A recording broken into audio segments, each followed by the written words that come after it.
Hey Zach, I think one of the cool things to talk about would be firstly how you really sort of got started in the sport because I think from my perspective now and from a lot of people sort of coming up in the competition scene at the moment, they'll probably only know you as the as a promoter. So where Yeah. did you sort of first find your way into jiu-jitsu? Actually, I was training, I was already doing MMA and I was already doing, fights, and I did some jiu-jitsu tournaments already, but I was mainly working towards MMA. And then eventually I was like, man, I should get a jiu-jitsu belt. Like, I think my second MMA fight was in 2002, and I got choked out by a purple belt, and I was a white belt at the time, but I had been doing karate at Tiger Schulman's Karate. And once I got triangle choked, and I had no idea how to defend that. And turns out Donaher was actually in the guy's corner. His name was Joe Ayler, and he was a purple belt back in 2000. He's probably like a 10th degree black belt now, but he was a purple belt back in like 2002. And that really jumpstart me into thinking like, man, I really need to learn the intricacies of this. I just thought, there's only a few moves, who cares? And jiu-jitsu really, got insane over the next, 10, 15 years. So I started looking into more stuff, and I think I'm very flexible. So I found Eddie Bravo online, and right away I was like, this guy I think is kind of my style. This is not traditional, and it's all no gi. So that's what I was doing anyways. I didn't think it was important to wear the gi doing MMA. So I was like, man, I found Eddie Bravo, and I was like, boom, started traveling out to Cali. And next, I got my black belt under him. And then I've been repping out here on the East Coast for a long time. I have my own gym, MMA. I have two gyms actually, and then we have a bunch of affiliates, but it's called Finishers MMA, and 10 Planet Jiu-Jitsu as well. So we got a whole thing going on out here. But some people have even called me the East Coast Eddie Bravo. So I'll take that, and gonna keep it going. That's one of the reasons why I got into the promoting the events too, finishers, and helping out with the other stuff, because I felt like the East Coast was at a detriment comparable to the West Coast. The West Coast guys always got all these opportunities. Back in the day was Gracie Nationals, Gracie Worlds, EBI started, and a lot of the big events are just in Vegas or um, in California. And out here in Jersey and New York, I feel like we got the cold weather and we got the grind. And Marcelo's is out here, Henzo's was out here, back in the day. Those two were huge. I mean, they're still big schools, but Marcelo moved down to Hawaii and stuff. But I mean, for a while now, I think stuff moved to Austin too. But man, we had to rep for the East Coast, so that's kind of why I got into it. Just to advance myself in the grappling and the martial arts. And then I got into the promoting because I felt like the East Coast was lacking. We had to help it, we had to save it. Yeah, well, you're exactly right. I think as well that at the time that you sort of like started training and started competing, there wasn't really a lot on that side of the states really by comparison. Can I ask as well, when you were training with Eddie, like originally, did you used to make the whole journey there and back every time? Yeah, so I found him online. I saw him like teaching in gi pants and a t-shirt, and that's kind of like what I was almost training in at the time, just shorts and a t-shirt. And I had two friends right after I graduated high school in 2001. And right after high school, two of my buddies moved out to California. I already knew about Eddie. I had the first book, Jiu-Jitsu Unleashed. I'd read out of that. And I had a couple other books too. I was kind of reading out of books because, out here there wasn't many places to train. Like jiu-jitsu schools around Pennsylvania were very few and far between. And I traveled out there and I stayed with these guys for like a week or two. And I think halfway through the trip, and I just went out to visit them. One of my buddies moved out to be a stand-up comedian. The other one was working as a teacher for a long time. And I looked up. I was like, let me just see where Eddie Bravo is. And he was teaching at Legends Gym. And the second Legends, I guess, if you're into 10th Planet lore, some guys would be like first or second Legends, but the second Legends. And it turned out to be a mile and a half away from where I was staying. So I felt like I was like, dude, this is meant to be. I walked there and I just showed up for class one day. And then ever since then, I would just kind of go back and forth. And there was a 10th Planet out here. And there still is. Shout out to 10th Planet Rochester, New York. But that's deep. That's not even like New York City, like Manhattan. People think, oh, it's in New York, but Rochester's like Buffalo. So it's far away. It's like 5, 6 hours. So even to go there all the time was kind of tough. But I did go up there and compete in a tournament like before Eddie had EBI. I competed up there, and I tried to every time Eddie came there or came anywhere close, I had to go, to a seminar of his. So I was just kind of doing it that way, and then following mastering the system online. So Nice, nice.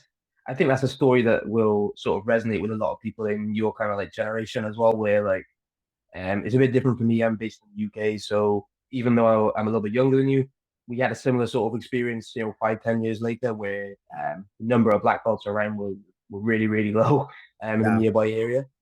And for you personally, obviously, you sort of transitioned from competitor and into coach, and you've had quite a lot of success as well. Obviously, some of the bigger sort of 10 planet names like John Blank, Grace Gundry have come up under you. Is there anything that you sort of have taken into coaching, like any sort of specific approach you can speak to that has helped you have that success? Yeah, I think it's a good question, and I think just honestly, I really believe in like an all around approach. Like I know there, the ecological approach is big. I know some guys are like really into teaching like specific techniques and all this different stuff, and I am too. Obviously, I like both of those, but I kind of feel like you know I needed to teach, especially John and Grace, like. They're two different kind of athletes. I mean, one's like a 185, 190 pound jacked animal, very flexible. And then Grace is like a small 120 pound, 115 pound female. So two different athletes, but I kind of teach everybody. I try to show everybody everything. Like you need to learn all moves. Like I don't want to ever want them to be tricked. And then just kind of giving them game plans over the years. I think it's just experience over the years of being at big shows like ADCC and who's number one championships and all this stuff has really given me the foresight to look into like, okay, if it's a specific opponent that we can prepare for, I felt like I've been, really good at coming up with game plans for people. Not all of them worked, obviously, not 100%, but got a game plan for stuff. I mean, that's helped over the years. Like just experience with having to coach people who just get into a big show is huge, because a couple of times when I first started, I would get out there, not that I blanked, but I'd be like, holy, like, I can't believe we're at this thing. Like, Grace is in some big match, or when John was at ADCC, I'm like, my palms are sweating and everything. And I'd be nervous, just as nervous as them probably. But, like over the years, I've gotten, really accustomed to like I said, just coming up with game plans for people. And now even in my advanced class that Grace and John take on like Wednesday nights at 6 at 10 Planet, I do teach moves. Like if there's like a new move, like some heel hook entry, like, oh, backside 50-50, or like choi bars are getting popular. I make sure they know it or they know of it, but I'm not like directing them like, this is exactly how we do it and blah, blah, blah, blah, blah. We just kind of, I'll teach like more theory, like, but not just theory, but like, oh, these are specific ideas and these are things that guys are doing in general to win at the highest level. Like I'll just, take certain guys and be like, okay, this is his whole game plan and these are his routes. Now let's know those, and then you got to take it, it's kind of up to you to take it where you want. Like I can't force people to be smash passer, and at first, like they're going to have to work that into their game. They got to really put that in. I can't force people to do certain moves, but, like rubber guard, specific example. Grace and John both play rubber guard, but it's not their main game, and Grace used to play it a lot more when she was younger. But now like they gravitated, even myself, like towards, certain other moves, but we still have that rubber guard in our back pocket if we need it. I always tell the guys like one reason to know all moves is, and some people on the gun debate, but it's like, you'd rather have it, not need it than need it and not have it. Like if you go to the well and you're like, okay, I'm in the bottom half and I need to get into something and you just don't have that position, it's not going to be there, So I really make sure everybody knows everything. Like we got to know all routes, all the best things that are working. And then obviously we use like another ecological approach as well, where we're going live from a lot of different positions. Like if coming up, if someone had a really good inside heel hook, we'd be battling from that position forever. If someone had a really good arm bar, we'd be fighting from full guard forever. And just same with the EBIOTs, we're game plan and how do we win at OT? How do we win at this? And I know there's teams out there that, work on how do we win IBJJF? Like if they pull and I pull, I get up first, and you got to know all that stuff. So to be a professional, coach in the game, you got to be prepared for everything. So. Yeah, and I think you've done that very well because, like you said, between some of your top guys, they've had success in a number of different rule sets and different formats. And that's another thing I actually wanted to sort of bring up with you because obviously you earlier this year got the opportunity to be a judge at CJI. Yeah. Before we sort of go in a little bit further about that, I just wanted to ask how you found the experience as well, because that was a quite a unique position. You know, there's only five of you.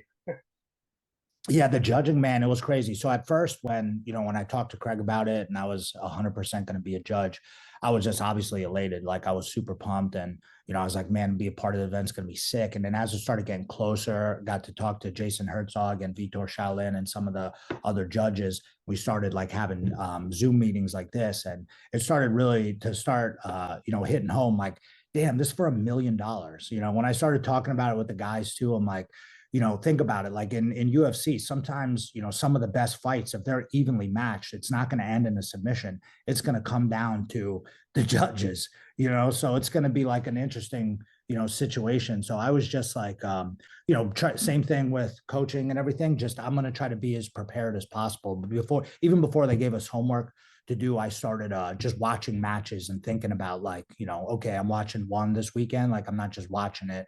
I'm going to like break these matches down and be like, I give that a 10-9 because of this, or, I thought that person won. So I started trying to look at it from a different viewpoint. Yeah, and obviously it's going to be difficult as well because, like you said, it's such big stakes, but it's also the first time that it's been done in that sort of format. So for you, did you find that you sort of got better as the weekend went on? At sort of determining who you thought would be the correct winner of the round, sort of thing.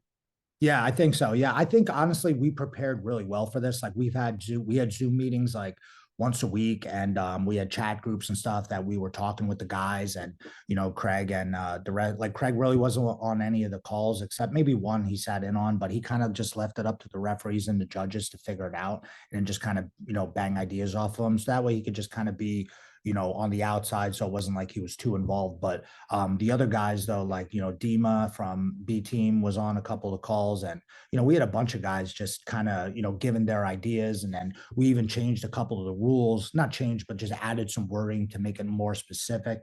And we watched, I don't know, I forget how many hours they said, but we watched hours and hours of tape where Jason would say like, hey, what do you think about this one? And we'd be going, doing them different times. Like, oh, I scored this 10-9. Oh, why did you do this? Why did you do that? So we're all kind of just trying to find our main, this is how it should look. And if we're all kind of on the same page, like it won't be wacky where like one judge gives it to one guy, one judge gives it, and that happens all the time. So I think, everybody was probably nervous when we came in, but I think we prepared real well. And then, yeah, I felt like towards the end of the first night, I was starting to get in the groove. I was like, oh, 10-9, 10, or like I knew kind of like more what to look for. There were a couple of them though, like after the round ended and everybody was screaming, and I was like sweating, like looking at the thing, like, and just kind of give the thing like, and just send it, because you only have a few seconds in between rounds where you got to get that score in, or everybody be like, well, what are you doing?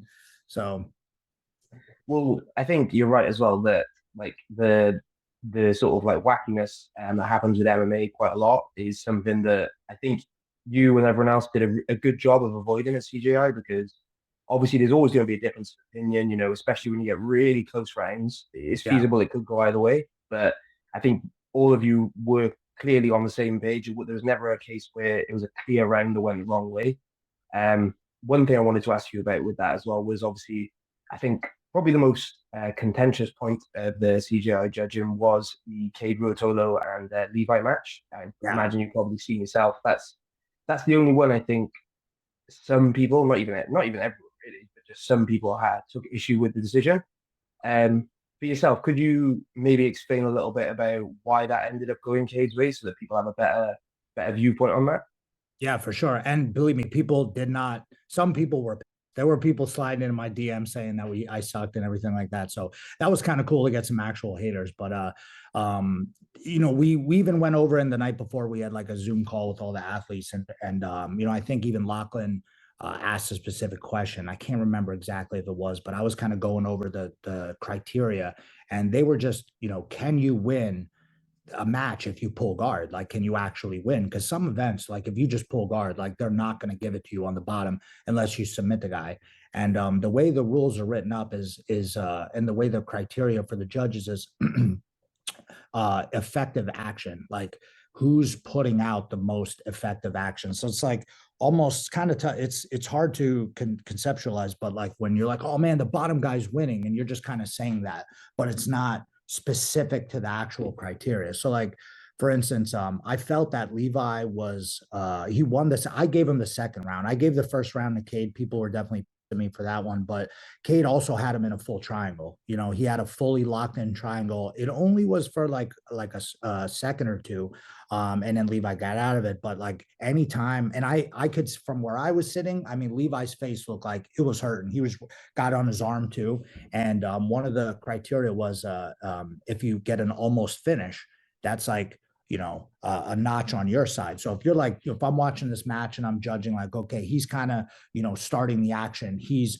going for it. That's what's providing the fans to be excited, and there's no stalling because you have to go. It's like almost incentivizing you to go first. You should make the first move and try to get the party started. But if you don't, you can still counter, but you can't just stay there. So like, the reason why the third, fourth, and fifth round I gave to Kade because Levi just kind of slowed down. If you watch the rest of the rounds, he wasn't as attacking as he was from the bottom. So like if I was going to give someone from the bottom the round, they would have to be like grabbing the leg, trying to get the single leg X, like trying to spin underneath. And he was trying to do some of those things down, but I felt like as the rounds went on, Kade just kept getting closer and closer to getting chest to chest and getting by his knee and getting by the shin and getting by the leg. So I felt like the pass attempts were better than the, guard attacks. And, the first two rounds, I could see how the first round would go to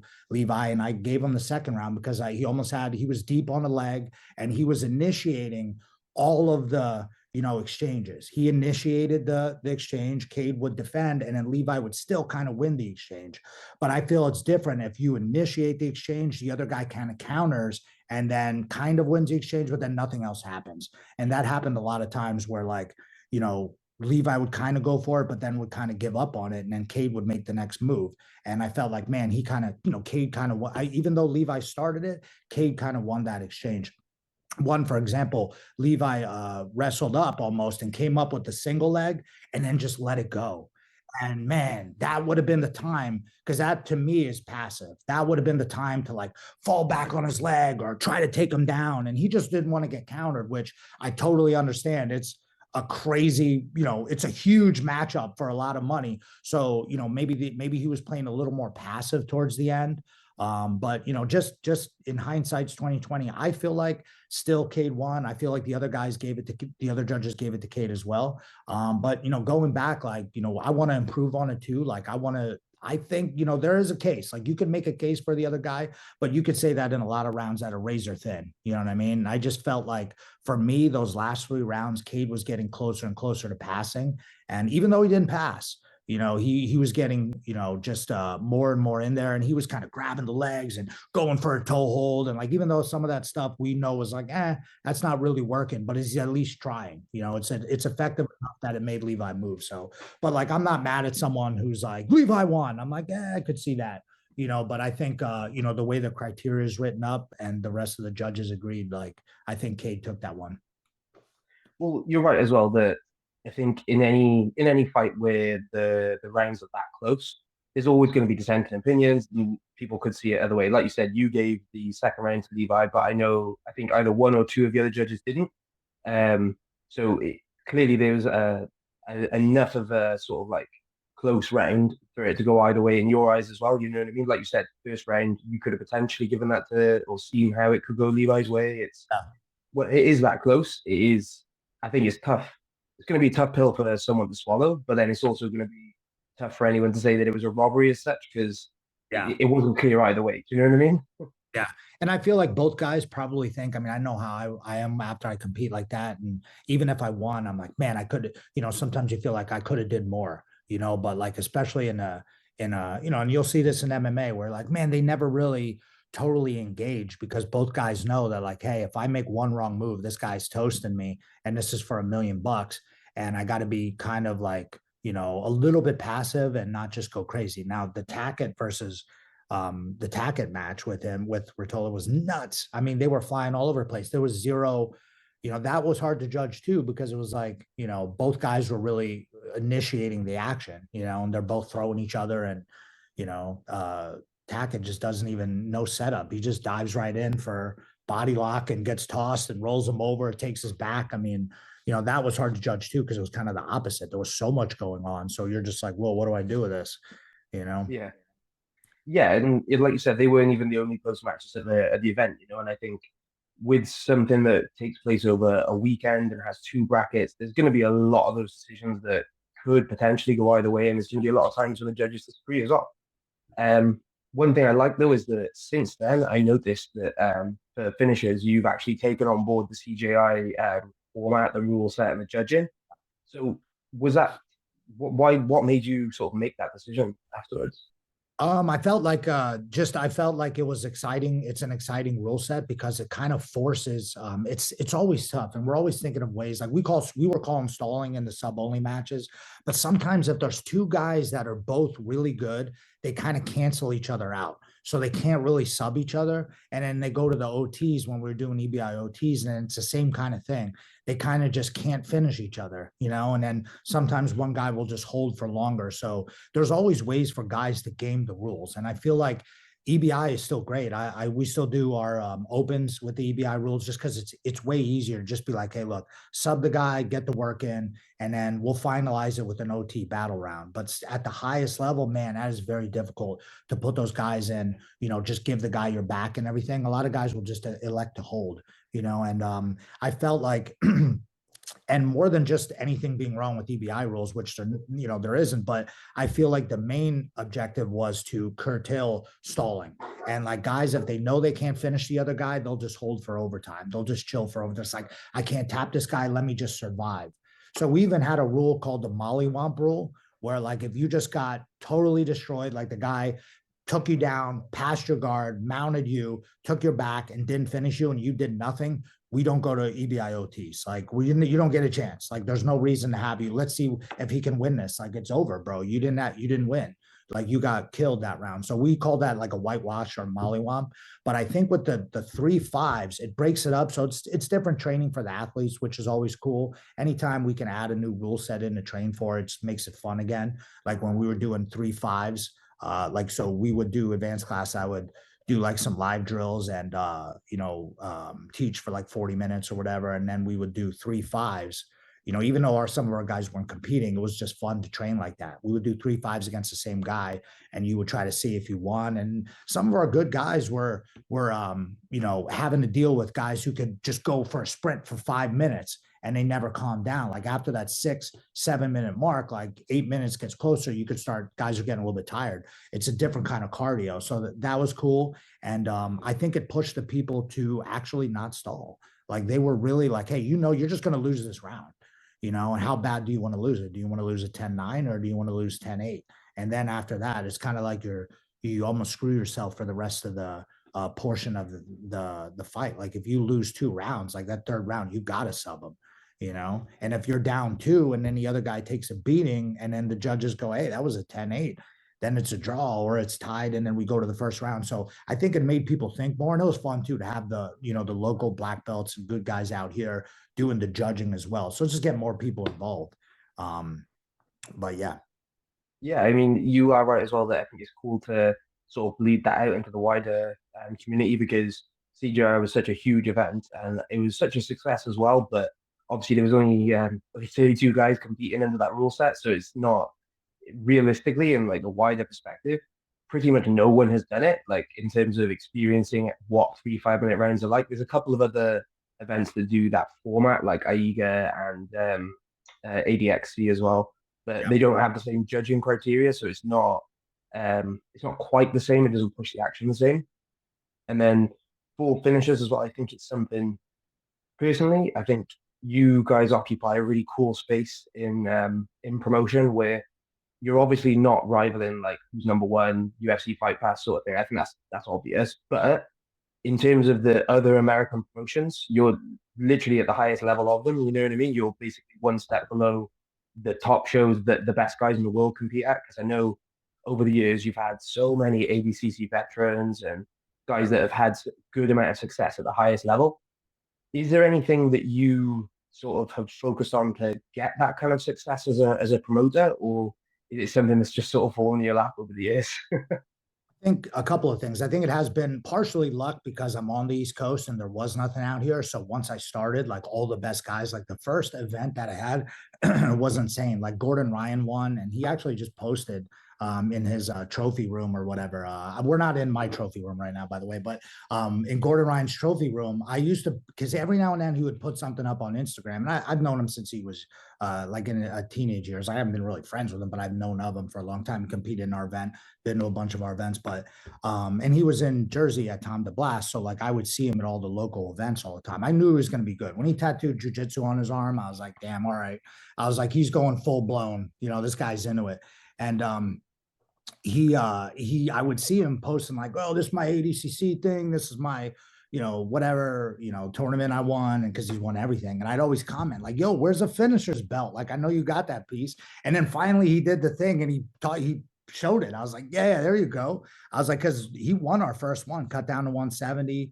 You know, and we've had so many guys, and we, you know, Nicky Rod did a match. Some guys we've only had done super fights. We used to do more tournaments like bracket style back in the day. Now we're kind of doing super fights. So, but it has been luck that, like, you know, guys like Gordon Ryan and some of these guys were just here. Like they could just drive to the event, win some money, and they feel like, okay, this is an easy one, 2 hours away, and I'll just keep getting experience here. And then, we, so all the local guys were like, oh, we got to put our dudes in it. And then when they found out that I was like connected with Eddie, and like if you won finishers, you might get into EBI, or, you know, you might get into like certain other things, or even if it's not like a specific, like you're getting into it, like people see like, oh, you just won a tournament, like this guy's killing it. PJ Barch, Ethan Krellinston, all those guys were winning, you know, the ones back in the day. So Juni Akaja was in it, like so many guys. I can't, like DeAndre competed in finishers too when he was like 16 years old. A lot of people don't know that. So we got footage on all these guys. And what's cool about it is it's I've never tried to, and this goes out to, I shouldn't even tell promoters this, but guys should listen up to this, because all these tournaments come in with big money and they spend all this dough and they never make it back, or they get sponsors or whatever, and they just waste so much money. And I'm glad, because they pay the athletes. A lot of times I'll tell guys, like, they're like, yo, have you heard of this new tournament? Whatever it's called, it's paying out $5,000 for the event or 10 grand. They're giving everybody money. I'm like, go get that money before it's gone, because they might just shut this event down. And look how many times, I mean, you guys have probably seen a million events pop up. Thing is, I've never tried to go against, like, I'm not going to be who's number one. We're not going to be, EBI. And I've never tried to be. Like, we literally run our event in the gym. You know what I mean? It's in my gym. Luckily, we have a big gym now, but we used to do it at Pure Mixed Martial Arts in Rockaway, the Main Brothers. I used to do it there, and we just have it at the gym. But I think just because over the years we've had so many guys, now I feel like it's kind of like the underground, I call it the underground, jujitsu scene or whatever. And like it's popped up many tournaments that I've helped, other guys, like, because I don't want to shut anyone's down. I don't really care. We could do it at the gym. It's not a big budget tournament. A lot of guys don't get paid. If we do get money, I do pay like the champions and stuff if I can throw them dough. But I think a lot of the guys know it is like, hey, I'm going to do IBJJF. I'm going to get in EBI. I'm going to go on who's number one. But I can use finishers as a great stepping stone to get there. And if I'm already an experienced guy like Max Hansen or Julian Espinosa, who's in it right now, like those guys still do finishers and still rock the belts because, hey, they're going to get good matches. We had Keith Krikorian was just on last event. We got Pat Chigoli. Like we get all these guys to just, hey, they're local. They're going to do the event. Now it's become like, hey, I got to win the finisher's belt to just notch that off on my thing. Like I'll never forget Max Hansen. Like, you guys know that is Max Hansen was just on who's number one. He's all over the place. And he told me that Dante Leon told him that he should win all the local tournaments. He's like, you got to go out to finishers, win that belt, go down to Florida, win the Sapaterio belt, and just start winning all these tournaments. So that way it's undeniable for like someone like Ricardo Amadoliad, who's number one, to be like, all right, this guy just keeps winning. We got to put him on. So if you just win everything, I mean, honestly, that's how Keith got really good, good in the past too. He was literally every weekend I turn on, he was either winning like some tournament in Iowa, or he'd win finishers, or he'd win, and just keep it going. And I think that helps guys. And I'm proud of that, the most that, we don't make much money off it, but I'm proud that we've helped a lot of guys go along and that they still give us credit, which is cool. So to be that stepping stone is dope. And I think people need to lean into that instead of being like, I'm going to go against UFC. It'd be like you starting up a new MMA promotion, be like, I'm going to go against UFC. It's be like, dude, it's not smart. You know what I mean? Just be the other guy to help people to get there. That's where I think people are making a mistake. I think that's a really good point as well because I won't name any names, but there's one promotion that I know started out offering massive stuff. Well, I say massive, it's not crazy, but it's massive for the level of promotion they were. Like brand new, they were offering like $10,000, and I was like, that's crazy. You know, that's a real good prize money. But like you said, after a couple of events, all of a sudden the prize money was $5,000 per bracket for two brackets on the one event, and then all of a sudden it's $1,000 per bracket. And it's like, well, clearly what you were doing isn't sustainable. So it's cool that they're still going and that they've found a model that works for them. But like you said, it's pretty obvious that that big prize money, although it's going to attract some amazing guys, it's also tough to sustain that over a long term. And yeah, you're right as well. There's hundreds of events that have opened with a huge, big thing straight out of the gate and then close within 6 months because it is tough to make it sustainable. You know. We'll have guys hit us up that are really good too that I might know them personally. Where I'm be like, yo, get me a match. And I'm like, all right, cool. And they're like, yo, $3,000. And I'm like, look, we don't have $3,000 to pay you. But look, if you're demanding $3,000 and you're getting it from other tournaments, that's great. It's just you've moved on from finishers. Like there have been guys like, I doubt PJ Barch is coming back to finishers. He won like one years ago. He don't need to come back though. He's on the biggest shows. He's already won. This is for someone else. There's guys like, oh man, you never had this guy on. I'm like, well, we're not trying to do that. Like, I want to have the best guys. Obviously, if everyone pulled up and was like, yo, I want to do finishers, obviously we take them, especially if they, we could afford it. But I'd rather just keep helping people. I mean, we have some young guys that have gotten so good that we're just on our undercards, like did 5, 6, 7, 8, 10 finishers matches, and then all of a sudden blew up, and now they're winning IBJJF golds all the time.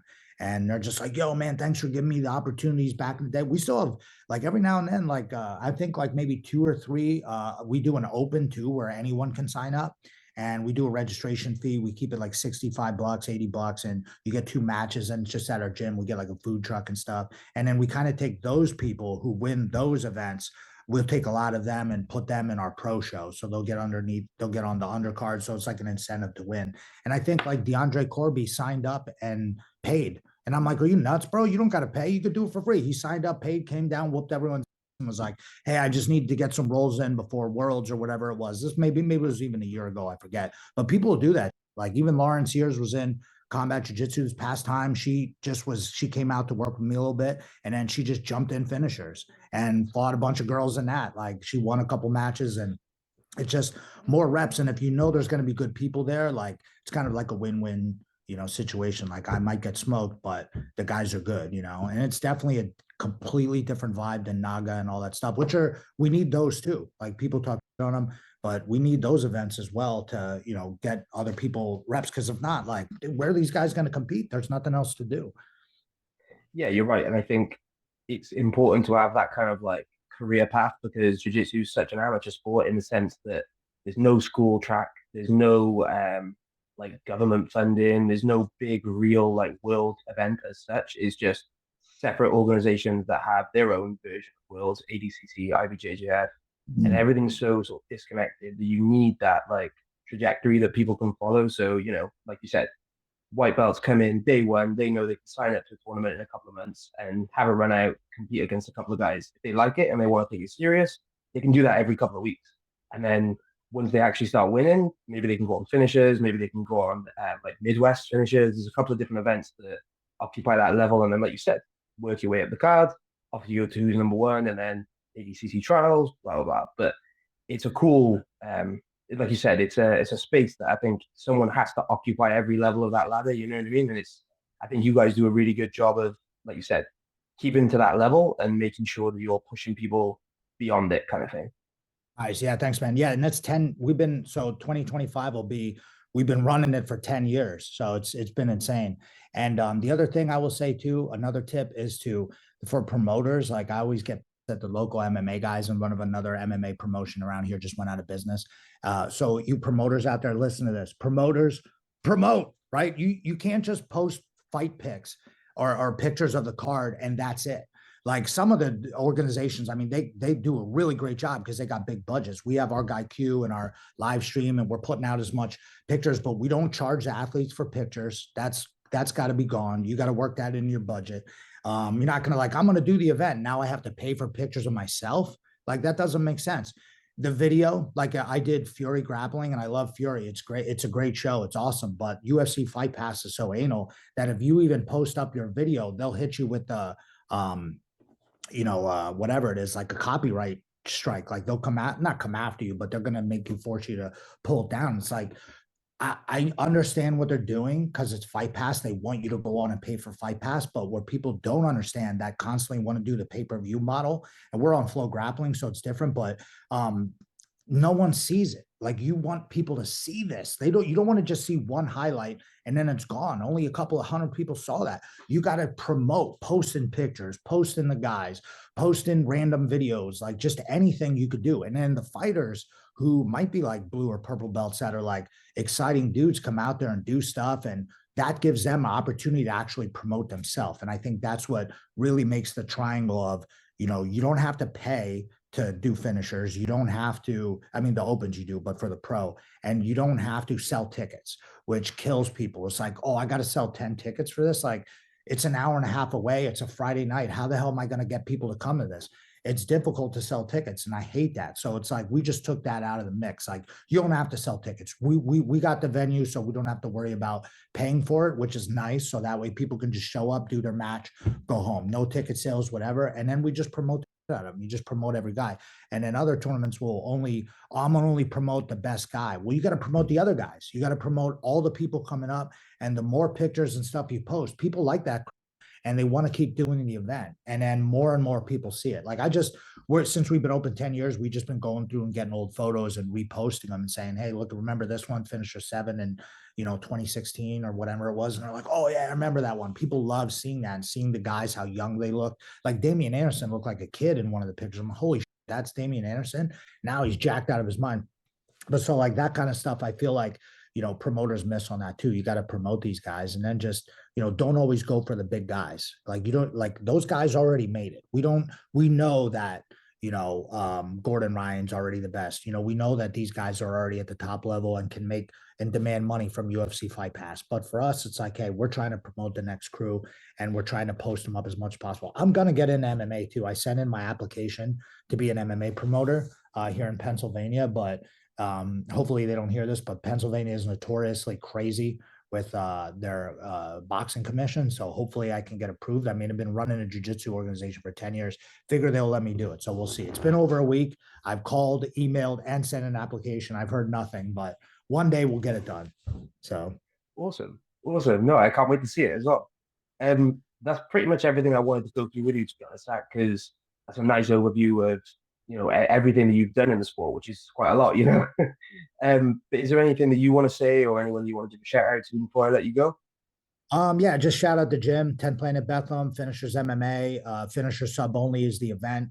You can check that all out. I mean, if anybody ever wants to get a hold of me, I do seminars and all that stuff too. I have them coming up in Altoona, Pennsylvania, which is January 12th. But I mean, anybody wants to get a hold of me for anything, I'm also going to be helping out or working with the brand Fuel Hunt. They're going to be doing an open. So now I'm like getting into like helping other promotions and stuff too. So we're just going to keep pushing it forward. And if there's anything that I can help anyone with, just, slide into DMs, as the kids say, Awesome.